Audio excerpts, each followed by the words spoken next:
जो इस वक्त महाराष्ट्र को कुछ लोग सोच रहे हैं कि यूपी बिहार बनाएंगे हम, तो ये तो हम हरगिज़ होने नहीं देंगे।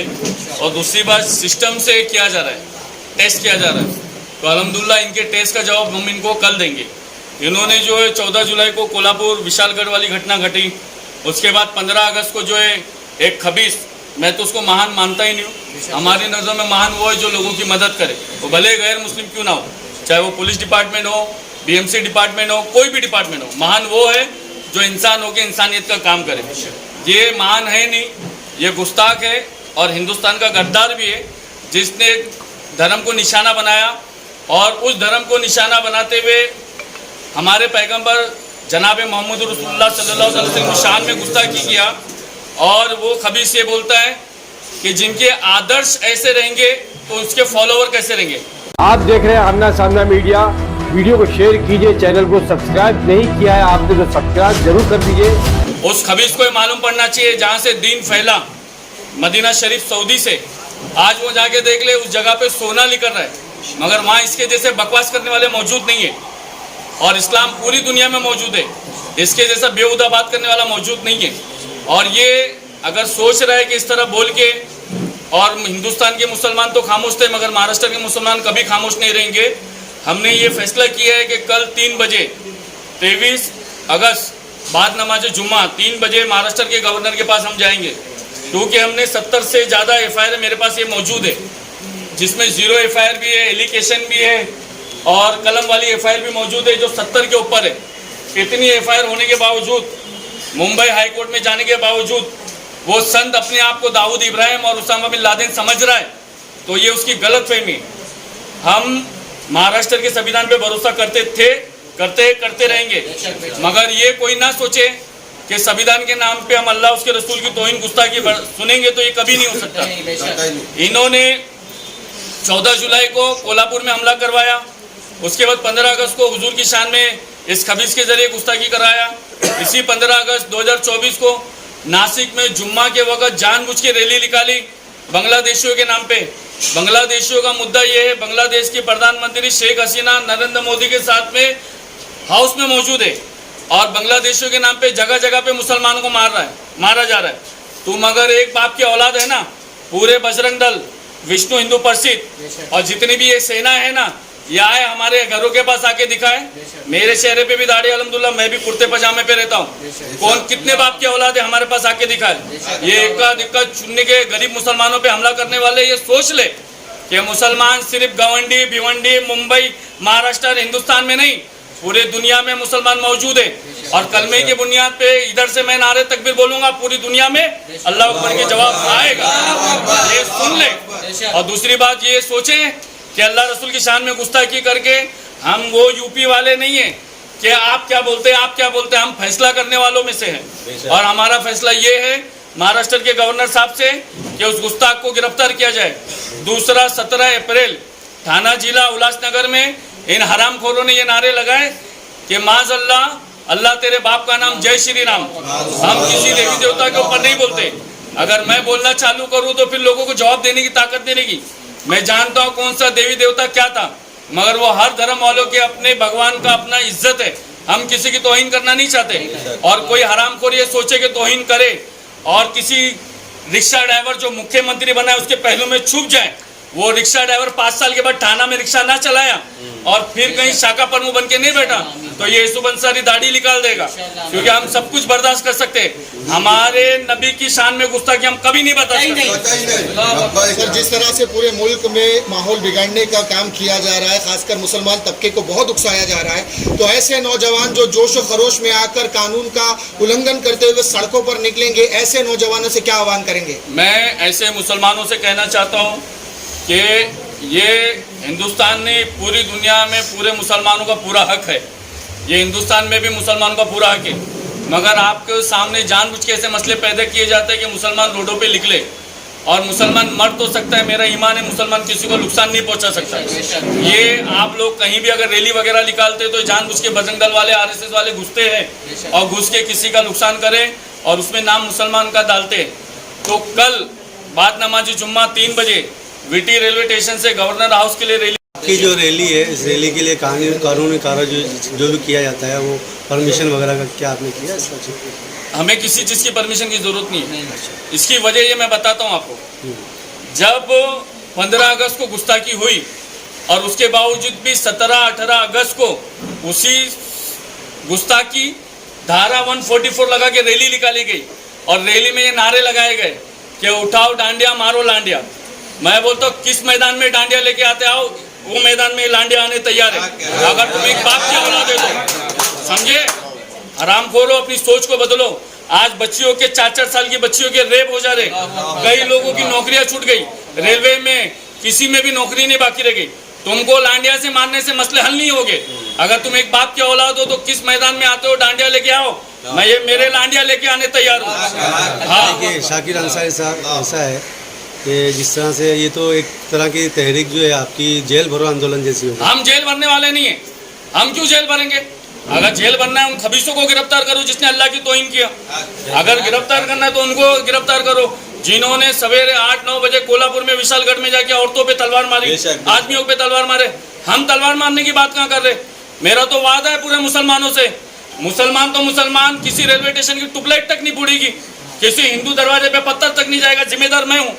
अगर कुछ होता है तो सबसे पहले मुझे जेल में डालना, आजाद मैदान में लगा के फांसी लगा देना।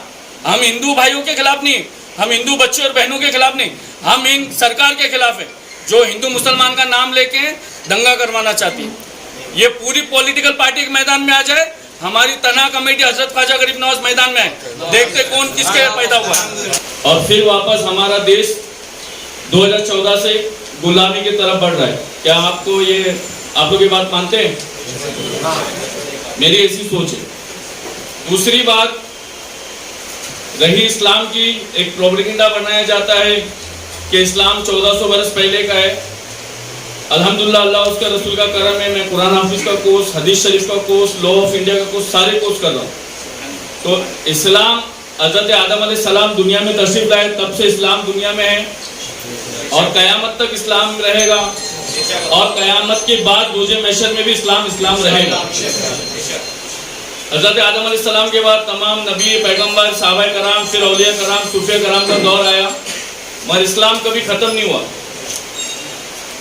तो स्पेशली जो एक यहूदी पॉलिसी हमारे हिंदुस्तान में चलाई जा रही है, उस यहूदी पॉलिसी का हम विरोध करते हैं और इस विरोध के तहत अगर कल हमें महाराष्ट्र बंद करना पड़ा तो कल हम महाराष्ट्र बंद भी करेंगे, ये हमारा वादा है।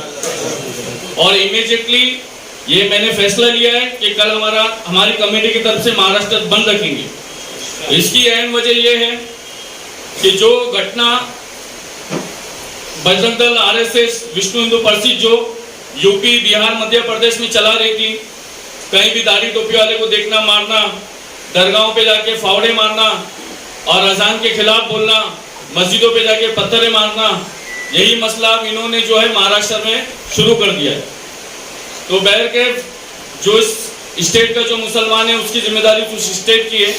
मैं महाराष्ट्र का मुसलमान हूँ, मैं बॉम्बे में पैदा हुआ और मेरी जिम्मेदारी बॉम्बे और महाराष्ट्र की है। तो मेरी कमेटी की तरफ से हम ये ऐलान करते हैं कि कल हम महाराष्ट्र बंद रखेंगे। इसकी अहम वजह पहली ये है कि आप पिछले 2 महीने की घटना अगर आप देखोगे तो एक सोची समझी साजिश के तहत 2 बादशाहों का नाम लेके, एक बादशाह औरंगजेब रहमतुल्लाह अलैह और एक बादशाह हिंदुस्तान के राजा महाराजा शिवाजी महाराज का नाम लेके कि यहाँ पे शिवाजी महाराज की जमीन थी, यहाँ शिवाजी महाराज का किला था, इस मामले को लेके अतिक्रमण लेके आपने देखा कि 14 जुलाई को जो कोल्हापुर विशालगढ़ में घटना घटी, आप तमाम लोगों ने देखा। मैं विशालगढ़ गया, कमिश्नर साहब से कोल्हापुर में मेरी मुलाकात हुई और उसके बाद तहसीलदार साहब से मुलाकात हुई। मैं आपको बात बता नहीं सकता, ये सरकारी बात है, मगर उनका ये कहना था कि जो दंगाई आए थे वो ये नहीं देख रहे थे कि हम किसको मार रहे, हम हिंदुस्तान के मुसलमान को मार रहे, हम हिंदुस्तान के हिंदू भाइयों को मार रहे या हम हिंदुस्तान के पुलिस वालों को मार रहे। आपने खुद वो वीडियो देखा कि दरगाह पे जब हमला करने के टाइम उन्होंने पुलिस वालों पे भी तलवारें चलाई। आपने सुना या देखा कि नहीं देखा? तो ये बात तो क्लियर हो गई, जो मौजूदा हाथ की पॉलिटिकल पार्टी है, बीजेपी है, एकनाथ शिंदे की सेना है, शिवसेना, दूसरी जो है अजीत पवार की जो पार्टी है, इनके नजदीक अब पुलिस वालों की भी अहमियत कोई नहीं रहेगी। कल तक जो महाराष्ट्र की पुलिस थी, जिस पुलिस को देख के कई आरोपी बॉम्बे छोड़ के भाग गए, आज उस पुलिस वालों पे भी इन्होंने तलवार चलाई। इनका एक चिंटू छोटा जो खबीस नीतीश राणे, उसने पुलिस वालों के खिलाफ खुला बोला, फिर उसके बाद पुलिस वालों की बीवियों के खिलाफ भी खुला बोला। आज तक ऐसी घटना कभी महाराष्ट्र में घटी नहीं। ये मसला सिर्फ इस्लाम का या मुसलमान का नहीं है, ये मसला सारे धर्म वालों का है, सारे पार्टी का है, सारे डिपार्टमेंट वालों का मसला है, क्योंकि इनके दिलो दिमाग से पुलिस वालों का भी डर खत्म हो गया। तो बहरकैफ ये पुलिस वालों की जिम्मेदारी थी कि आगे बढ़ते इन खबीसों के खिलाफ कार्रवाई कर दे, मगर जो ये निशाना बना रहे, 14 जुलाई को इन्होंने अपने सोशल मीडिया पे वीडियो वायरल किया कि आई माला शक्ति दे, विशालगढ़ाला मुक्ति दे। ऐसे वीडियो वायरल करके इन्होंने जो विशालगढ़ पे हमला किया, एक दरगाह पे, एक मस्जिद पे और कई औरतों पे, आदमियों पे इन्होंने हमला किया, उसका भी हिसाब हम इंशाल्लाह इनसे लेंगे। हाँ, ये हमारा वादा है। और दूसरा, उसके बाद इन्होंने 15 अगस्त नासिक और औरंगाबाद के बीच में इन्होंने एक सभा रखी।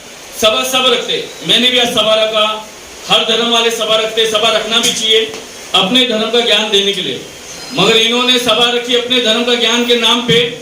ये माज़अल्लाह, सदबार माज़अल्लाह, हमारे नबी की शान में इन्होंने गुस्ताखी करी, जो गुस्ताखी कतई हाल में मुसलमान कभी नहीं बर्दाश्त कर सकता। हमारी जान, हमारी माल, हमारी इज्जत, हमारी आला औलाद, हमारे माँ बाप, सब कुछ हमारे नबी के नाम पे कुर्बान है। ये हमारा ईमान है, हमारा अकीदा है।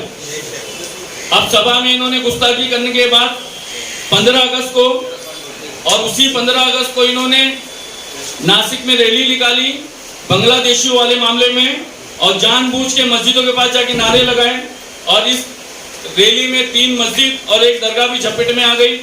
ये जानबूझ के किया जा रहा है और मौजूदा हुकूमत बैठ के तमाशा देख रही है।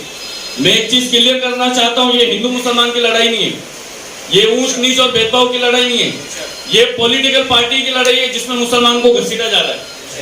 अगर ये घसीटना बंद नहीं करेंगे तो ऐसी पार्टियों को हम हमारी जूते की नोक पे मारते, चाहे वो कांग्रेस हो, बीजेपी हो, शिवसेना हो, ऐसे गुस्ताखों को हम हमारे जूते की नोक पे मारते।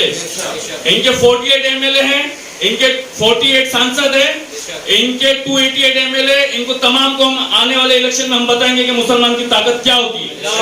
ये मेरा वादा है। और इन्होंने इन्हीं 15 अगस्त को इन्होंने नासिक में जो पुलिस के साथ और जो मुसलमान के साथ व्यवहार करा, ये भी आप लोग ने देखा। उसके बाद अभी हाल ही में 17 अगस्त के दिन इन्होंने उल्लासनगर थाना जिले के एक शहर में उल्लासनगर में माज़अल्लाह नारे लगाए। अब तक ये नारे लगाते थे कि माज़अल्लाह, मोहम्मद तेरे बाप का नाम, जय श्री राम। अब इनकी खबीसों की ताकत इतनी बढ़ गई कि अल्लाह तेरे बाप का नाम, जय श्री राम। हम ऐसी गुस्ताखियां ना कभी बर्दाश्त करे थे, ना करेंगे, ना कभी होने देंगे, हमारा बात है।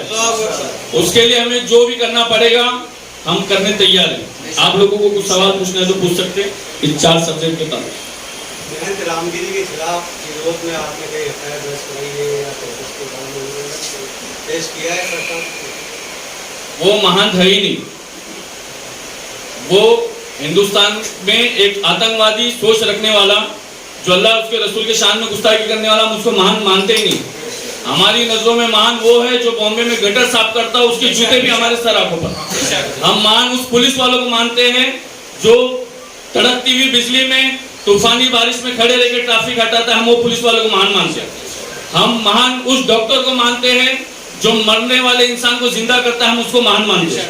वो उसको हम महान मानते ही नहीं। वो ऐसा खबीस है जिसने तमाम मुसलमानों के दिलों को दुखा दिया, और उस खबीस के खिलाफ 70 से ज्यादा एफआईआर यहाँ मेरे टेबल पे मौजूद है, जिसमें 0 एफआईआर भी मौजूद है और कलम वाली एफआईआर भी मौजूद है। दूसरी बात, हमने मुंबई हाई कोर्ट में पिटीशन फाइल की और मुझे नहीं लगता है कि हाई कोर्ट की तरफ से कुछ सही फैसला आएगा। परसों हमने पिटीशन फाइल की, कल इसमें सुनवाई हुई और हमारे वकील ने बोला कि सर इस पे तत्काल एक्शन लिया जाए, सोमोटो एक्शन लिया जाए। तो आगे से हमें जवाब मिलता है कि क्यों, क्या बात है? बोले नहीं, इसकी वजह से कई मुसलमानों के दिलों को तकलीफ हुई, कई मुसलमान पुलिस स्टेशन में जाके बैठे हुए। तो बोले कुछ हुआ नहीं ना, जजों का जो स्टेट में ये कहना है कि कुछ हुआ नहीं, मतलब जज भी चाहते हैं कि कुछ होंगे तो एक्शन लेंगे, ये होने का इंतजार कर रहे। रही बात उस गुस्ताखी रसूल की, उसको तो हम इंशाल्लाह 24 घंटे के अंदर गिरफ्तार करवा के रहेंगे। ना एक ट्रेन चलेगी ना एक बस चलेगी 24 घंटे के बाद। आपने कहा 70 एफआईआर हो गई है इनके खिलाफ में, तो अब तक उसकी गिरफ्तारी के लिए, जबकि मौलाना अजहरी को एक ही कमेंट्स पर गिरफ्तार कर दिया गया। इसकी गिरफ्तारी नहीं होने की अहम वजह यह है, इसकी जिम्मेदार पुलिस नहीं है, इसकी जिम्मेदार मौजूदा सरकार है। पुलिस के आज सिर्फ पुलिस को पेन दे दिया गया, पावर इनसे छीन लिया गया। मैं रात दिन पुलिस डिपार्टमेंट में बैठता हूँ और पुलिस वालों को अच्छी तरह से जानता हूँ। पुलिस वालों के हाथ में कलम दे दिया गया कि आप चलाओ, आपके पास जो आता है आप लो, आपको जो बोलता है आप लिखो, मगर गिरफ्तार मत करो। ये इतनी बड़ी आतंकवादी साजिश जो रच रही है ये तीनों पॉलिटिकल पार्टियों की तरफ से, इसका नतीजा ये महाराष्ट्र विधानसभा में तो देखेंगे। और इसका जो गुस्ताखी रसूल है इसको गिरफ्तार करवाने के लिए कल चाहे 1 मुसलमान हो, 1000 मुसलमान हो, 1 लाख मुसलमान हो, कल हमारी बड़ी तादाद में बड़ी रैली महाराष्ट्र के गवर्नर के घर पे हम जाएंगे। कहाँ से रैली स्टार्ट होगी? ये रैली वीटी स्टेशन से स्टार्ट होगी और गवर्नर के घर पे जाएंगे, और जब तक ये गिरफ्तार नहीं होगा तब तक हम खामोश नहीं बैठेंगे। आपने कहा कि हमने कोर्ट में पिटीशन डाला हुआ है, तो कोर्ट से उसका कुछ रिएक्ट हुआ है कि उसको गिरफ्तार किया जाएगा, कुछ उसका जजमेंट आया है आपको? कोर्ट का तो ये कहना है कि ऐसा कुछ हुआ ही नहीं, तो मालूम पड़ रहा है कि कोर्ट क्या जजमेंट देगा। एफआईआर के ऊपर तो कोर्ट दे सकती है ना जजमेंट। कोर्ट ने अभी नेक्स्ट वीक का टाइम दिया है हमारे को, मगर जो कोर्ट का कहना है कि अभी तो ऐसा कुछ हुआ नहीं, तो इंशाल्लाह हम करके दिखाएंगे जो कर सकते हैं। क्योंकि इन्होंने जो गुस्ताखी की हद पार करी है, कल तक ये हुजूर के शान में गुस्ताखी करते थे, अब इन्होंने अल्लाह के शान में भी गुस्ताखी करी। इनको ऐसा लगता है कि हमारी बहनें, हमारी बेटियां 2014 के बाद बुर्का पहनना चालू करी। इनको ऐसा लगता है कि 2014 के बाद मस्जिदों में अजान चालू हुई। इनको ऐसा लगता है कि 2014 के बाद दरगाहें बनी, मस्जिदें बनी। इनको ऐसा लगता है कि 2014 के बाद बॉम्बे में और इंडिया में मुसलमान आया। तो इनको इंशाल्लाह वापस 2014 के पीछे हम पहुंचा के रहेंगे। कम से कम महाराष्ट्र में बीजेपी को 2014 के पीछे हम पहुंचा के रहेंगे।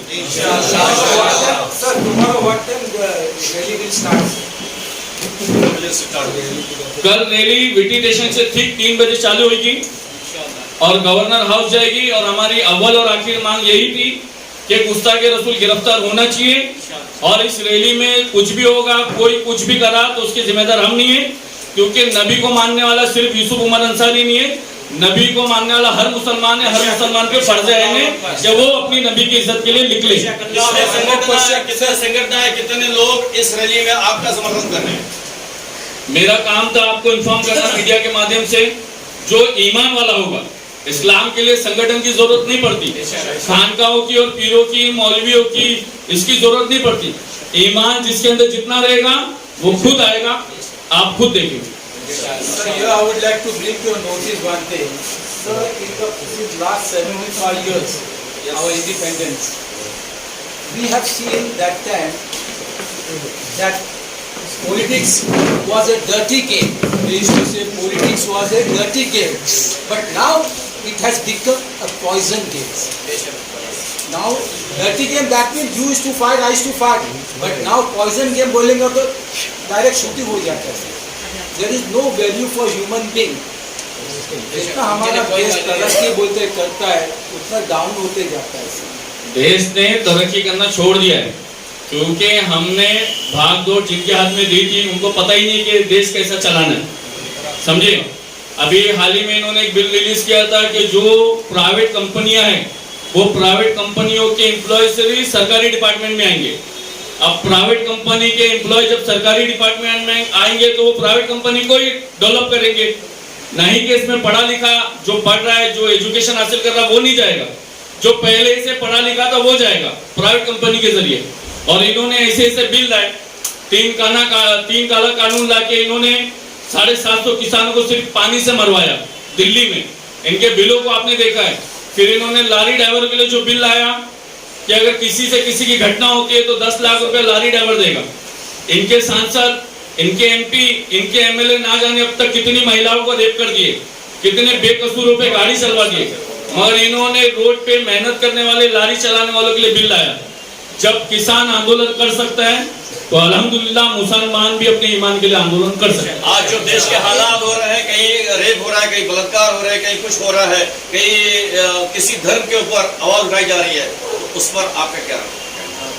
जो रेप हो रहा है, जो बलात्कार हो रहा है, उसके जिम्मेदार सीधे जो महाराष्ट्र में हो रहा है तो महाराष्ट्र सरकार है, देश में, हाँ, और देश में हो रहा है तो देश की सरकार है। जो जिनको मणिपुर की घटना नहीं दिखी, समझे आप, मणिपुर की घटना पे एकदम खामोश थे, इनको इजराइल दिख रहा था, बात समझे आप। तो जो जितना बड़ा है वो उतना बड़ा बेवकूफ बैठा हुआ है और लोगों को बेवकूफ बना रहा है। तो देश की जो जिम्मेदारी जिनके हाथ में हमने दी है वो ऐसे है, ना उन्होंने अपनी बीवी का ख्याल करा, ना जिनकी खुद की औलाद है, और जिसकी औलाद है उन्होंने अपने बच्चों को डायरेक्ट खेल में छोड़ दिया, समझे। तो देश जब ऐसे के हाथों में रहेगा तो हमारी बहनें, बेटियां, बच्चे सुरक्षित नहीं रहेंगे। सर, मैं इस मणिपुर से ये बात पूछना चाहूँगी कि शरद पवार ने कहा था कि मुंबई वापस मणिपुर होने जा रही है, तो आपका क्या टिप्पणी रहेगी इस पर? शरद पवार ने कहा था, देखो सबसे पहली बात, मैं ना किसी पॉलिटिकल पार्टी का प्रवक्ता हूँ, मैं आपको बताता हूँ, ये जितने भी है, जितने भी पॉलिटिकल पार्टी है, सब चोर है, समझे। कोई छोटा चोर है, कोई बड़ा चोर है, ये सिर्फ अपने अपने फायदे के लिए मणिपुर को, मुसलमान को, मदरसे को, मौलाना को, मस्जिद को इस्तेमाल करते हैं। ये कोई भी पॉलिटिकल पार्टी किसी की भी नहीं। यूसुफ अंसारी साहब, एक सवाल है कि महाराष्ट्र के मुख्यमंत्री, मेरी ये रिक्वेस्ट है कि हम लोग अपना जो मेन एजेंडा है 15 अगस्त के दिन जो वाक़ वहाँ रामगिरी जो सोकर नाम, मैं उसी सवाल पे आ रहा हूँ, उसी को पकड़ के बात करते हैं, क्योंकि नहीं तो मैं उसी सवाल पे आ रहा हूँ। ये जो 15 अगस्त को मामला हुआ और शैतान रामगिरी ने जो नाउजुबिल्लाह हुजूर की शान में गुस्ताखी की, महाराष्ट्र के मुख्यमंत्री एकनाथ शिंदे जी वो कहते हैं कि रामगिरी के बाल को कोई बाका नहीं कर सकता और हमारा जो सरकार जो संतों के आशीर्वाद से चलती है। तो क्या ये संतों के आशीर्वाद से चलती है, संविधान से चलती है? सबसे बड़ा सवाल ये है। और उस स्टेज के साथ, उस स्टेज पर जो है रामगिरी ने जो है साझा किया मुख्यमंत्री के साथ में, तो क्या इस हालात में, इस रियासत में मुसलमान को इंसाफ मिल सकता है कि मुख्यमंत्री इतना घटिया बयान देता है?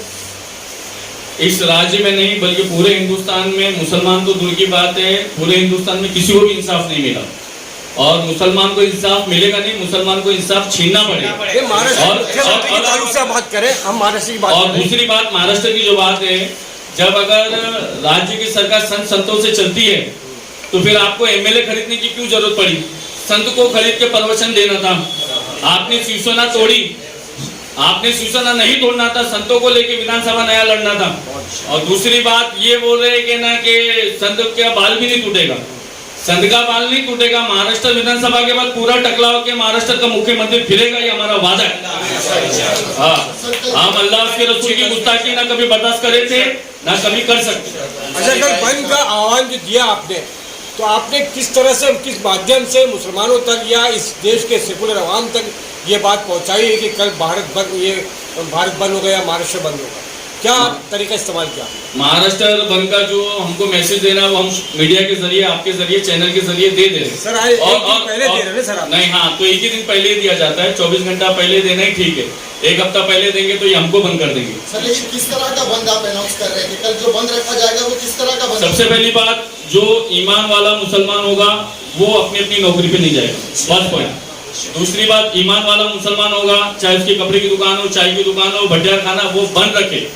हम कहीं जा सके नहीं जा सके, कम से कम अपने अपने इलाके में अपनी अपनी दुकानें, अपने अपने कारोबार सब बंद रखे। दूसरी बात, पूरी कोशिश करे, हमने सब दरवाजे खटखटा के देख चुके, हमने पुलिस के पास जाके देख चुके, डीजीपी डीआईजी के पास जाके देख चुके, हम हाईकोर्ट के पास भी जाके देख चुके, हम सब देख चुके।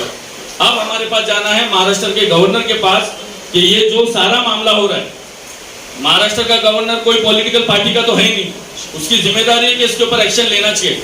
और जब तक महाराष्ट्र का गवर्नर इसके ऊपर एक्शन नहीं लेगा, हम हमारी लड़ाई चालू रखेंगे। आप कल जो मुंबई बंद की बात कर रहे हो या पूरा महाराष्ट्र बंद की बात कर रहे हैं? पूरा महाराष्ट्र बंद। अच्छा, एक सवाल जो है ये शामिल हो रहे हैं, मैंने क्या बताया सर, जो ईमान वाला होगा वो हमारे साथ आएगा। तो ये पैगाम जाएगा कैसे उनका? ये जाएगा आप लोगों के माध्यम से, हर न्यूज चैनल के माध्यम से जाएगा। मुझे भरोसा है इस्लाम में वो पावर है, जब हजरत इब्राहिम अलैहिस्सलाम पहाड़ की चोटी पे इस्लाम की खिदमत के लिए निकले तो हज़रत इब्राहिम अलैहिस्सलाम ने सवाल किया, अल्लाह ताला मेरी आवाज कैसे जाएगी, आबादी बहुत दूर दूर रहे।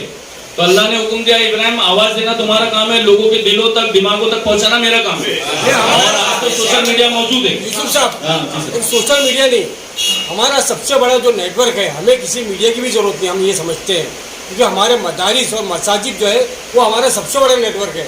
तो क्या आपने आइमा कराम या मौज़िन है या क्रिश्चियन है, मसाजिद के ज़रिए मदारिस के ज़रिए इस पैगाम को आम करने की कोशिश की? हमने आप तक पैगाम पहुंचाया। मैं वापस रिटर्न बात बोलता हूँ, जो ईमान वाला रहेगा वो खुद इस चीज को फॉलो करेगा और इस पैगाम को आगे तक पहुंचाएगा। यूसुफ साहब, एक सवाल आप ऐसा है कि आपने इसका निवेदन दिया हुआ है? नहीं, निवेदन हम दे दे के थक चुके। रोजाना 2 पुलिस स्टेशन 3 पुलिस स्टेशन में दे रहे, और इस बात का हमको वक्त पर वक्त दिमाग में लगता है कि कहीं हमारे वजह से कहीं पुलिस स्टेशनों में भेदभाव ना पैदा हो जाए, पुलिस को तकलीफ नहीं आ जाए। हमने हमेशा महाराष्ट्र की पुलिस को साथ में लेके काम किया है। ये मैं आपको बताना चाहता हूँ, बताइए बताओ। हमने महाराष्ट्र की पुलिस को लेके हमेशा इसलिए काम किया क्योंकि हम महाराष्ट्र की पुलिस को दुश्मन नहीं मानते, और इस चीज को ताबड़तोड़ एक्शन में इसलिए ले रहे क्योंकि हर जगह पे आप देख रहे पुलिस स्टेशन में भीड़ बढ़ रही है, पुलिस स्टेशन में भीड़ बढ़ रही है। तो ये भीड़ एक दिन महाराष्ट्र के गवर्नर के पास ही बढ़ने दो ना, क्यों पुलिस वालों को हमको डिस्टर्ब करने का है? पुलिस थोड़ी गलत कर रही है, पुलिस तो हमेशा अपनी ड्यूटी निभा रही है। पुलिस आपको गवर्नर तक पहुंचने तक ये मौका देगी? हमें पुलिस पे पूरा भरोसा है। हमने कभी भी एक मिनट सर, हमने कभी पुलिस के विरोध काम नहीं किया, और कई काम जो है आप देख सकते हैं, ये नशा मुक्ति अभियान हम चला रहे और इसमें पुलिस ने हमारे को खुल के साथ दिया। और आपको ऐसा लगता रहेगा कि मैं हिंदू समाज के विरोध हूँ या हिंदू भाइयों के विरोध हूँ। आप इसमें देख सकते हैं जो नशा बेचने वालों के नाम है, इसमें मैंने मुसलमानों के नाम लिख के क्राइम ब्रांच को दिया है। मेरे नजदीक जो गलत है वो गलत था, गलत है और गलत ही रहेगा। भाई वो मुद्दा हट जाएगा आपके। नहीं, मैं आपको बताना इसलिए जरूरी, आपको ऐसा लगता रहेगा मुद्दे पे जा रहे हैं। नहीं, आपको ऐसा लगता रहेगा कि सिर्फ मैं हिंदुओं के खिलाफ हूँ। जो हिंदुस्तान में मुसलमान को नुकसान पहुंचाने की कोशिश करेगा, हिंदुस्तान में नुकसान करने का काम करेगा, हम उसके खिलाफ है। इस वक्त जो खबीस ने नुकसान पहुंचाया है मुसलमानों के दिलो दिमाग को, हम कल जाएंगे गवर्नर के पास और उसको गिरफ्तार करवाएंगे। यूसुफ भाई, जैसे कि ये कोई पहला मामला नहीं है कि अल्लाह के रसूल की शान में गुस्ताखी की जा रही है, हमेशा से होता भी आया है। लेकिन जब भी चुनाव आता है, मुसलमानों के वोट बैंक को तोड़ना होता है, तो ऐसे ही मुद्दे खड़े किए जाते हैं। क्यों ना क्योंकि इंडिया और महाराष्ट्र के सारे मुस्लिम संगठन मिलकर, क्योंकि आज तकरीबन 30-35 करोड़ की आबादी गालिबन हमारी पूरे भारत देश में है, अगर ये सारे लोग मिलकर सुप्रीम कोर्ट पर एक प्रेशर डालते हैं कि किसी भी माइनॉरिटीज के धार्मिक भावनाओं को ठेस पहुंचाया जाता है, तो उस पर इतना कड़ा कानून लाया जाए कि उसे सीधा टेररिस्ट की सजा दी जाए। ऐसा क्यों प्रावधान आप लोग जोर नहीं देते उस पर? ऐसा कानून आ गया है। मैं आपको बताना चाहता हूँ 2023 28 अप्रैल का ये सुप्रीम कोर्ट का जजमेंट है कि कोई भी किसी के भी धर्म के खिलाफ बोलता है और कोई कंप्लेंटर नहीं आता है तो सो मोटो एक्शन लेने का पुलिस वालों को, हर स्टेट वालों को सुप्रीम कोर्ट ने बोला। First point. सेकेंड पॉइंट, आज जिस तरह यूपी में, बिहार में पुलिस वालों के हाथ में कलम दिया था, पावर नहीं दिया था, आज हमारी महाराष्ट्र की पुलिस को भी इन्होंने इतना टाइट कर दिया है कि पुलिस एफआईआर ले रही है, पुलिस हमारी बात सुन रही है, मगर पुलिस कार्रवाई नहीं कर पा रही क्योंकि कांस्टेबल पीआई की तरफ, पीआई सीनियर की तरफ, सीनियर एसीपी की तरफ, एसीपी डीसीपी की तरफ, और डीसीपी कमिश्नर, कमिश्नर डीजीपी की तरफ, और डीजीपी होम मिनिस्टर की तरफ, और होम मिनिस्टर अपने झोल की तरफ लगा हुआ है। तो क्या मिलेगा पावर? आप सोचो, ये पुलिस रात दिन मेहनत बंद करके पुलिस बनती है, मगर एक पॉलिटिकल नेता मेहनत करके थोड़ी बनता है। एक रिक्शा चलाने वाला देश का मुख्यमंत्री, चाय बेचने वाला प्रधानमंत्री, आप कभी पुलिस वाले को देखे हो? पुलिस वालों का जो भी स्टेप होता है वो अपनी मेहनत के, अपने बलबूते की बुनियाद पे होता है। मगर नेता बनने के लिए आपको कुछ नहीं करना है। नेता बनने के लिए आप चोरी करो, किसी के धर्म का अपमान करो, झोल झपाटे बंद करो, तो आप खुद ब खुद नेता बन जाएंगे। आज हमारा देश अगर सही लोगों के हाथों में होता तो अल्हम्दुलिल्लाह महाराष्ट्र की पुलिस बताती थी कि इनके साथ क्या कर सकती थी। जी अंसारी भाई, आप जो रैली निकाल रहे हैं उसकी वजह से मुसलमानों में एकदम कायम होगी क्या? मैं मुसलमानों में 2 तबका में आपको बताना चाहता हूँ। मुसलमान में मोमिन भी है, मुसलमान में मुनाफिक भी है। जो मोमिन होगा वो आएगा, और जो मुनाफिक रहेगा वो उदय ठाकरे के तरफ, राहुल गांधी के तरफ, शरद पवार के तरफ, अजीत पवार के तरफ देखेगा। जिसको कयामत में जवाब देना है ना, जिसको कब्र में जवाब देना है ना, माँ कुंतु फतरुन आलम जरूर, जिसको हुजूर के बारे में पूछा जाएगा कि इस शख्स के बारे में क्या ख्याल है, वो शरद पवार का और उदय ठाकरे का चेहरा नहीं देखेगा, वो ईमान देखेगा और वो आएगा। मैंने बताया मोमिन और मुनाफिक में फर्क है। ये फैसला है कल का, जो ईमान वाला होगा वो आएगा। हमारे कुछ भी हो जाए, आप हमारे घरों को तोड़ दो, हमें जेल में डाल दो, हमारी बीवियां तलाक देके चले जाए, हमारे बच्चे मर जाए, मगर हम हुजूर की इज्जत पे ना कभी सौदा करे थे ना कभी करेंगे।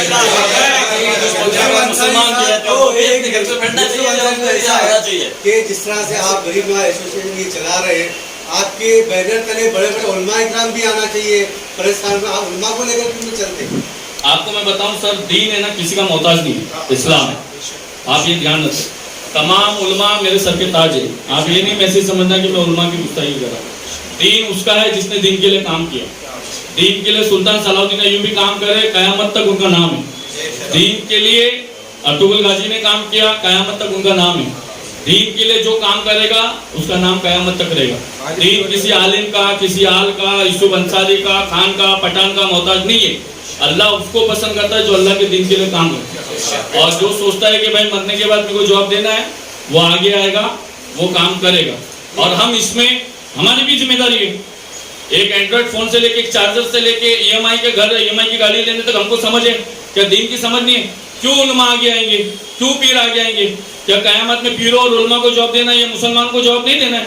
हर मुसलमान को कयामत में अल्लाह इस तरह खड़ा करके पूछेगा, कोई भी तर्जुमान बीच में नहीं रहेगा, कोई भी सिफारिश करने वाला नहीं रहेगा। हुजूर जब आएंगे, जब फैसला हो जाएगा, जब हम गुनाहगार साबित हो जाएंगे, तब हुजूर हमारी शिफात कराएंगे। मगर जब हमारा और अल्लाह का आमना सामना होगा, कोई बीच में तर्जुमान नहीं होगा। ये सांसें किसकी दलाली में जो निकाल रहे हैं ना, हमने मशाल को वोट दिया, हमने पंजे को वोट दिया, और वोट देने के बाद आज हम यहाँ जमा होकर बैठे हुए ना। आज कोई पॉलिटिकल पार्टी हमारी नबी के बारे में नहीं बोलने तैयार है कि नहीं। हर भाषण में बोलते सगड़ा मुसलमान माझा संगती, सगड़ा मुसलमान माझा संगती। कभी ये भी तो बोलो कि मैं भी मुसलमान के संगती हूँ। तुमने वक्फ बोर्ड के टाइम पे अपने एमपीओ को अपने घरों में बिठाया, हाँ, हुजूर की इज्जत पे, कोल्हापुर के मसले में, विशालगढ़ के मसले में, सारे मसले में तुम्हारे एमपी सिर्फ मुसलमानों को रमजान में टोपी पहनाते 5 साल की। ये मुसलमान को खुद शर्म आना चाहिए कि इनकी टोपी नहीं पहने। इनको पूछे कि हमारे नबी की इज्जत की बात है कि बता सवाल करेगा कि नहीं करेगा, समझे? और रहा मसला ये, मुझे किसी की जरूरत नहीं, कोई आए ना आए, मैं और मेरे साथी आने तैयार है। हमारा अंजाम कुछ भी होगा, हम उसको भुगतने तैयार हैं। ये हमारे जो सियासी लीडर है जिनको हम असेंबली में भेजते हैं मुसलमानों के मुद्दे उठाने के लिए, ये सारे सियासी लीडर जो है ऐसे मौक़ों पर, ऐसे मुसलमान के इशूज़ पर गूंगे, बहरे और अंधों की तरह बैठते हैं। उनके बारे में आप क्या कहना चाहेंगे? अभी ऐसा है, जब ये सांसद इलेक्शन चल रहा था तो मस्जिदों में मीटिंग चल रही थी। बड़े बड़े जालिम से अच्छा है कि छोटे जालिम को वोट दो, आपने सुना होगा, है ना? मस्जिदों में मीटिंग चली, मगर आज नामूस रिसालत के मसले में मस्जिदों में मीटिंग नहीं चली। हाँ, एकदम क्लियर बात। और दूसरी बात, ये जो सांसद है ना, ये आपको ऐसा लगता है कि ये हिंदुओं के बारे में बात करते हैं। मैं आपको लिख के देता हूँ, ये हिंदुओं के बारे में भी नहीं बात करते।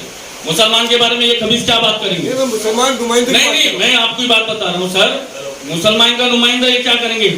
आज कितने साल से रेलवे में नौकरी बने, हॉस्पिटलों में नौकरी नहीं है, डॉक्टर नहीं है। ये मुसलमान के बारे में क्या बोलेंगे? हम इनको लिख लिख के दे रहे कि सैन हॉस्पिटल में, दवाखाने में डॉक्टर नहीं है, जेजे में नहीं है। इन्होंने कभी अपने इलाके के हिंदू भाइयों के बारे में नहीं सोचा। और ये मुसलमानों को तो मालूम है ना, इनको तो पता है मुसलमान सहरी अपने रोजे से करेगा, मगर खाली इनको इफ्तारी कराना है, और इफ्तारी करा के ये मेरे को शाल पहनाएगा, मैं इसको टोपी पहनाऊंगा, मुसलमान खुश, समझे? जिस दिन मुसलमान सोचेगा ना अपने हक के बारे में, टायर, गाड़ी का टायर का पंक्चर बनाने वाले से लेके प्लेन बनाने वाले तक मुसलमान मौजूद है, ट्रेन चलाने वाले से लेके बस चलाने वाले तक मुसलमान मौजूद है। मगर मुसलमान को ये सोचना है कि कब्र में जाने के बाद वहां रिश्वत नहीं चलती। हाँ, ना कब्र में रिश्वत चलेगी, ना कयामत में चलेगी। ये दुनिया 2 दिन की, अगर ये नियत से मुसलमान जिया होता ना, तो आज मुसलमान का इतना नुकसान नहीं हुआ होता। नहीं, खैर तो मुसलमानों के लिए नहीं बोलेंगे। मैं मेंबरान असेंबली जो मुसलमान है उनकी बात कर रहा हूँ। अब मैं नाम लेके बोलता हूँ, असलम शेख है, अमीन पटेल है, या इन जैसे और भी जो असेंबली में है वो खामोश है। तो ऐसे लोगों के लिए आप क्या करेंगे? मैं वो चाह रहा हूँ। अमीन पटेल है, असलम शेख है, अबू हासिम है, जितने भी एमएलए है, रईस है, जितने भी है, अगर मैं आपको बताया, मुसलमान में 2 हिस्सा है, एक मोमिन का है, एक मुनाफिक का है। अगर इनके दिल में ईमान होगा, अगर ये मोमिन हो गए तो ये खुद बोलेंगे, है ना? ये इनको पता है, इनको मुहर्रम के लिए चंदा दे दो, खिचड़ा बनाने दे दो, शरबत बनाने दे दो, ये कौम खुश हो जाती है। मगर अब जो महाराष्ट्र विधानसभा इलेक्शन आएगा, हो सकता है मैं जिंदा रहूं या मैं मर जाऊं, या हो सकता है मैं जमीन के ऊपर हूं या जेल में रहूं, मगर ये कौम बदला इलेक्शन में भी लेगी, इंशाअल्लाह लेंगे। क्योंकि आज हुजूर की इज्जत का मसला आया, नसीम आरिफ खान खामोश, अबू आसिम खामोश। अबू आसिम बोला है, कहाँ बोलना चाहिए? असेंबली में नहीं। अभी हुजूर की इज्जत के मसले में कौन से पॉलिटिकल पार्टी ने एफआईआर करी? मुझे बताओ, कौन से एमएलए ने एफआईआर करी? बताओ। कोई रिक्शा चलाने वाला, टैक्सी चलाने वाला, रोड पे मट्टी उठाने वाला जाके एफआईआर कर रहा है? आप मुझे बताओ, आप मुझे अबू आसिम ने किया है। मैं शिवाजी नगर का हूँ। और एक मिनट सर, मैं शिवाजी नगर का हूँ, रात में चौकी जाता। मैं 12 एमएलए हैं यहाँ पे। वो जो अब्दुल सत्तार जो वहां से आता है वक्फ बोर्ड का पैसा ले जाने, क्या उसको कयामत में जवाब नहीं देना है?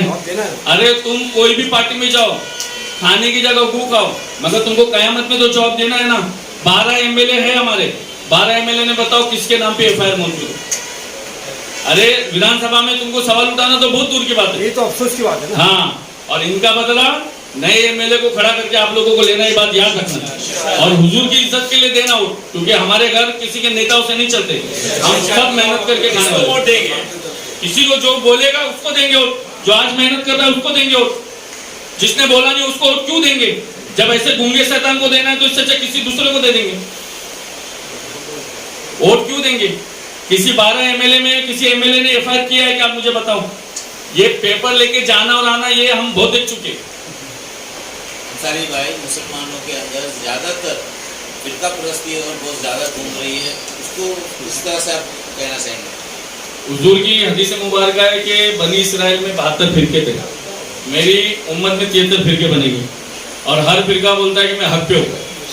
सवाल यहाँ दरगाहों का, मस्जिदों का, मज़ारों का नहीं है, सवाल यहाँ अल्लाह उसके रसूल का है। और इस वक्त में हर फिरके की जिम्मेदारी है कि वो सामने आए, बात करें। मेरा तो इस फिरके वाले मसले में ये क्लियर जवाब है, मैं अहले सुन्नत जमात का मसला के आला हजरत से मैंने आके सामने आके जवाब दिया। और जो फिरके बोलते हैं, जो बैग लेके घूमते हैं, जो सीना काटते हैं, जो जो जो जो कुछ करते हैं, वो उनकी जिम्मेदारी, वो आके अपना आगे के काम से।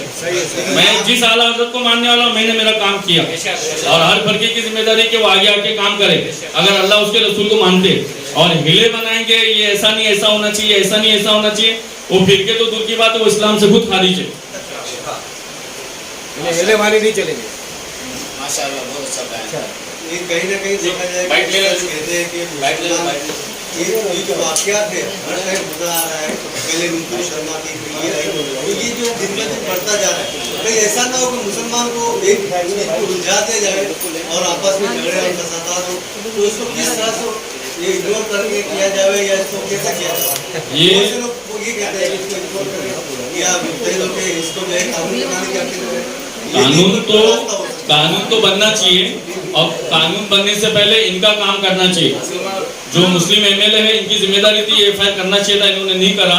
और दूसरी बात, ये मुसलमानों को उलझाने की बात नहीं है, मुसलमान अल्हम्दुलिल्लाह कहीं नहीं उलझता, ये ईमान की बात है हमारी, ये उलझने की बात नहीं है। फर्स्ट सेकंड जो है ना, आप तारीख अगर देखोगे ना तो नमरूद मिट गया, शिमर मिट गया, यजीद भी मिट गया और ये जितने खबीज बैठे हुए ये भी मिट जाएंगे। एक रिवायत मौजूद है, अगर किसी ने खाली ऐसी दरूद पढ़ लिया दिखाने के लिए, ये सुन ले तो भी वो जन्नत है। और दूसरी रिवायत मौजूद है, जिसने 1 करोड़ दरूद शरीफ पढ़ा और उसके सामने नामूस रिसालत का मसला, अल्लाह उसके रसूल की तौहीद का मसला है, तो ऐसे दरूद सुने नहीं जाते, वो नमाज नहीं होती। नमाज करबला के मैदान में हमारे इमाम हुसैन से पढ़ी है, हम वो नमाज को मानते हैं जो तलवार के नीचे नमाज पढ़ी हो, हम वो मुसलमान